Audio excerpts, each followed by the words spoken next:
সোমবার বিশেষ বিমানযোগে বেইজিং পৌঁছান ইশাকদার।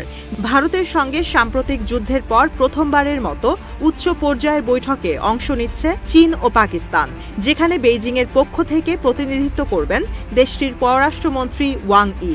৮৭ ঘণ্টার যুদ্ধ পাকিস্তানের পক্ষে হেলে পড়ে অপারেশন বুনিয়ান উন মারসুস পরিচালনার পর ১০ তারিখের এই ধ্বংসাত্মক অভিযানের কয়েক ঘণ্টা পরেই আসে যুদ্ধবিরতির ঘোষণা। যদিও এখন পর্যন্ত সিন্ধুর পানি চুক্তি বাতিলের সিদ্ধান্ত থেকে সরে আসেনি ভারত। নরেন্দ্র মোদীর দাবি, রক্ত ও পানি একই সঙ্গে প্রবাহিত হতে পারে না। উল্টো শেহবাজ শরীফ জানান, পানি আটকে রাখার একমাত্র পরিণতি যুদ্ধ।